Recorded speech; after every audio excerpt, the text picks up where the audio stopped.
മലയാള cinema പ്രേമികൾക്ക് ഏറെ ഇഷ്ടമുള്ള താരങ്ങളിൽ ഒരാളാണ് മഞ്ജു വാര്യർ. തൻ്റെ അഭിനയ മികവ് കൊണ്ട് അവർ ശ്രദ്ധേയമാക്കിയ വേഷങ്ങൾ അനവധിയാണ്. കരിയറിൻ്റെ പീക്കിൽ തിളങ്ങി നിൽക്കുന്ന സമയത്താണ് താരം സഹതാരമായിരുന്ന ദിലീപിനെ പ്രണയിച്ച് വിവാഹം ചെയ്തത്. ഈ ബന്ധത്തിൽ ഇരുവർക്കും പിറന്ന മകളാണ് മീനാക്ഷി ദിലീപ്. വ്യക്തിപരമായ കാര്യങ്ങളാൽ പിന്നീട് ദിലീപുമായുള്ള വിവാഹബന്ധം മഞ്ജു വേർപെടുത്തിയിരുന്നു. വിവാഹത്തോടെ അഭിനയത്തിൽ നിന്ന് ഇടവേളയെടുത്ത താരം പിന്നീട് 15 വർഷങ്ങൾക്ക് ശേഷമാണ് അഭിനയത്തിലേക്ക് തിരിച്ച് എത്തിയതും.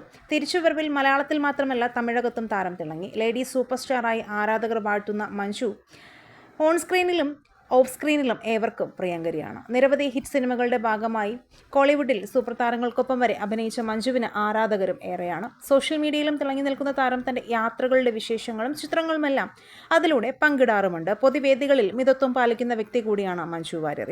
ഇപ്പോഴിതാ കഴിഞ്ഞ ദിവസം പൊതുവേദിയിൽ സംസാരിക്കവേ മഞ്ജു പറഞ്ഞ ചില കാര്യങ്ങളാണ് സോഷ്യൽ മീഡിയയിൽ വൈറലാകുന്നത്. മഞ്ജുവിൻ്റെ പ്രസംഗം വൈറലായതിന് പിന്നാലെ ആരാധകരിൽ ചിലർ കമൻറ്റുകളും കുറിച്ചു തുടങ്ങി. തൻ്റെ തിരഞ്ഞെടുപ്പുകൾ തെറ്റായി പോയി എന്ന് മഞ്ജു പറഞ്ഞത് സിനിമയുടെ കാര്യത്തിൽ മാത്രമാണോ, അല്ലെങ്കിൽ ജീവിതത്തിൽ ദിലീപിൻ്റെ കാര്യത്തിലും കൂടിയാണോ എന്നാണ് ചില ആരാധകർ ഉന്നയിക്കുന്ന ചോദ്യം. ചിലർ മഞ്ജുവിനെ പിന്തുണ അറിയിക്കുകയും ചെയ്യുന്നുണ്ട്. പാവം മഞ്ജു ചേച്ചി, മനസ്സിനെന്തോ വിഷമമുണ്ടായിട്ടുണ്ട്, അതാണ് ഒരുക്കങ്ങളൊന്നുമില്ലാതെ വന്നേക്കുന്നത്. എന്തൊക്കെ പറഞ്ഞാലും ആദ്യത്തെ ഭർത്താവിനെ മറക്കാൻ പറ്റുന്നുണ്ടാവില്ല.